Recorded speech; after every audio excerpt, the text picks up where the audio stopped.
Um dia de cada vez caminhando pela palavra de Deus com reflexão, propósito e vida real. Seja muito bem-vindo ao Bíblia 365 na prática. Hoje é o dia 101 da nossa jornada, dia 11 de abril, e seguindo nosso cronograma, os textos de hoje são Levítico capítulo 15, Salmos 18, Provérbios 29 e 2 Tessalonicenses capítulo 3. Para você que concluiu o desafio dos 20 dias na presença, parabéns! Mas não é o fim. É só o começo de um novo nível com Deus. Tem muito de Deus pela frente. Novas metas virão. Aguarde o novo de Deus em movimento, constância, em presença. Permaneça. Se esse projeto tem feito sentido para você, já compartilha com alguém e siga o programa para continuarmos firmes juntos. Portanto, prepare o seu coração, o seu secreto e deixe o Espírito Santo falar com você individualmente na sua leitura. E sem mais delongas, Levítico capítulo 15. Se ontem foi intenso, hoje Levítico 15 será breve. Ele fala das leis sobre os fluxos do homem e da mulher. O fluxo do homem não era algo comum, mas uma condição anormal, provavelmente ligada a doenças. Isso tornava a pessoa cerimonialmente impura. Guarde essa palavra que eu vou te explicar em breve. Essa impureza era considerada contagiosa, afetando tudo ao redor: cama, assento, objetos e até outras pessoas. Havia um cuidado aqui devido ao aspecto sanitário, para a proteção contra doenças. Sobre o homem, o texto diferencia o fluxo anormal, como uma doença, impureza contínua, mais séria, até mesmo como conhecemos nos dias de hoje, como uma gonorreia, por exemplo. E já a emissão normal, como o sêmen, que era uma impureza temporária, apenas até o final da tarde. O capítulo também fala da mulher no fluxo normal, uma impureza temporária, e também no fluxo prolongado, que era uma impureza contínua até cessar. É importante destacar que esse ritual era cerimonial, relacionada ao ritual e ao templo. Não era algo moral ou pecado. Era uma regra de higiene e diferenciação cultural da época. Nem tudo é sobre pecado, mas tudo precisava ser tratado com consciência e cuidado diante de Deus. A maioria das denominações cristãs, hoje em dia, entendem que essas leis cerimoniais foram cumpridas e superadas por Jesus Cristo. O Novo Testamento foca na pureza do coração e não na pureza ritual do corpo. O objetivo era simples: manter o povo separado e o ambiente santo, porque Deus habitava no meio deles. Seguindo para Salmos, capítulo 18. Esse salmo é um cântico de vitória. Davi escreve depois de ser livrado de muitos inimigos, inclusive Saul. E ele começa da forma mais intensa possível, declarando amor ao Senhor. Eu te amo, ó Senhor. Ele não começa falando dos problemas, mas de quem Deus é. Que Deus é a sua força, rocha, fortaleza, libertador, escudo e alto refúgio, um lugar seguro, firme, inabalável. Davi não esconde o que viveu. Ele fala de laços de morte, medo, opressão, uma sensação de estar cercado. Eram situações reais, intensas, que poderiam ter destruído ele. Mas diante disso, ele não fugiu, nem desistiu ou endureceu seu coração. Ele clamou, e o texto deixa bem claro que Deus ouviu.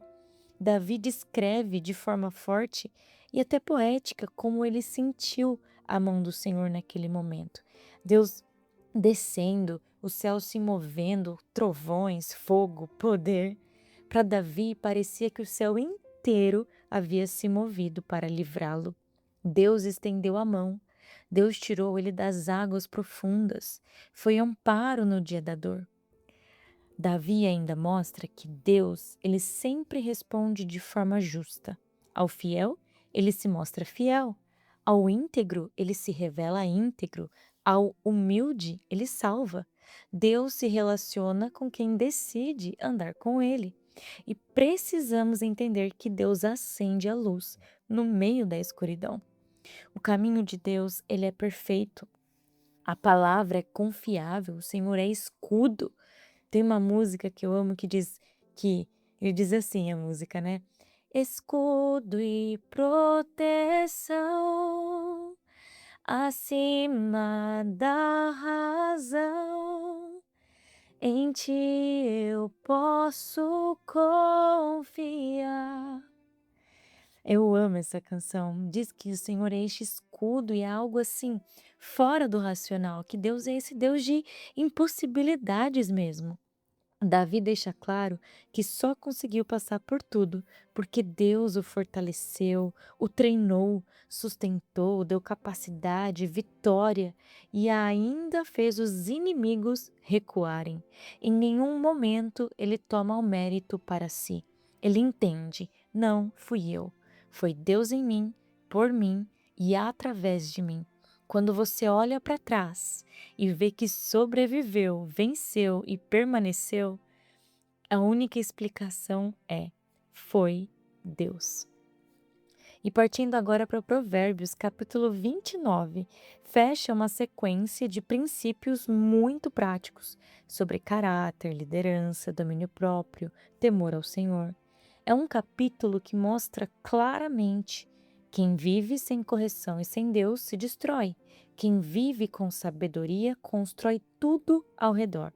E eu quero deixar uma dica poderosa para você. Provérbios é um livro para ser vivido constantemente. São 31 capítulos e dá para ler um por dia, todo mês.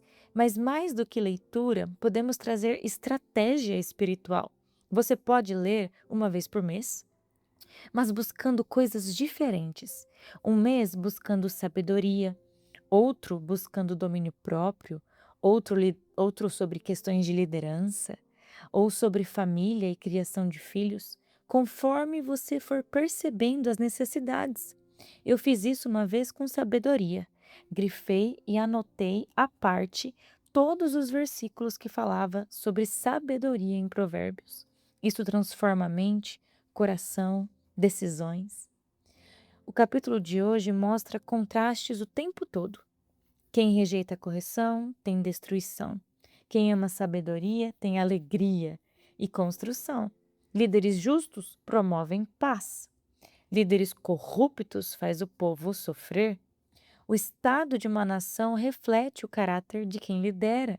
Imagina se líderes, presidentes, governadores, prefeitos vivessem provérbios.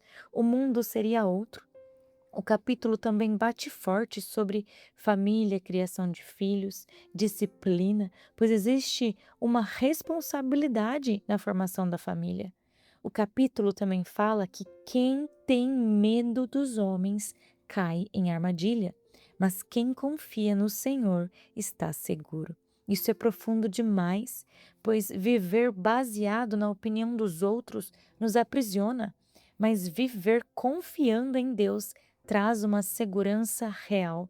E isso é libertador, não viver para agradar pessoas, mas para agradar a Deus.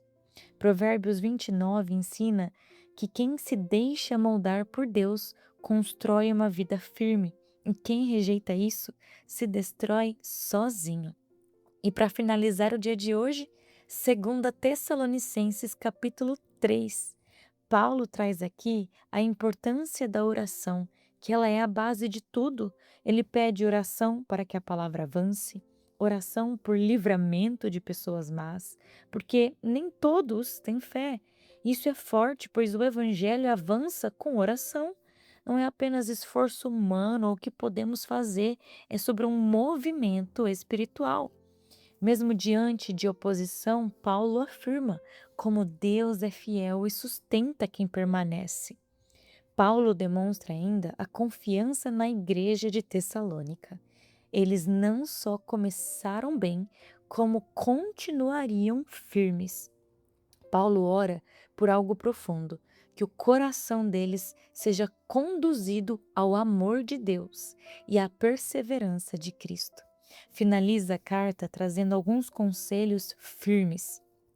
Afastem-se de quem vive desordenadamente. Não imitem quem vive sem compromisso. Imitem quem vive com exemplo. Ele escreveu assim porque alguns não queriam trabalhar e ainda se metiam na vida dos outros. Então ele diz: é simples. Se alguém não quer trabalhar, que também não coma. Ele diz isso aos que não querem viver com responsabilidade.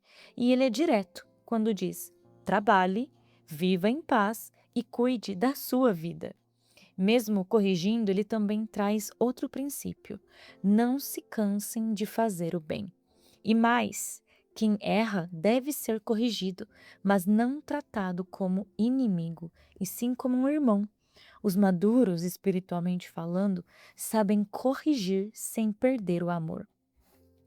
Segundo Tessalonicenses 3, finaliza nos mostrando que uma fé verdadeira ora constantemente, confia na fidelidade de Deus, vive com responsabilidade, trabalha com dignidade, cuidando da própria vida, corrigindo os outros com amor e não se cansa de fazer o bem.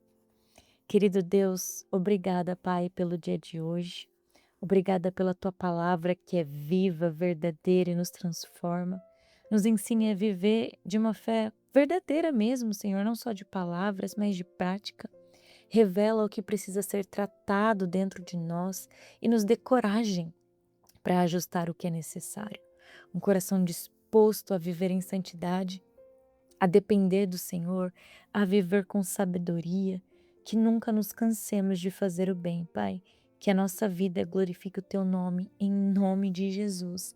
Amém e amém. Que Deus te acompanhe hoje. Viva essa palavra na prática. Amanhã seguimos juntos no dia 102 da nossa leitura.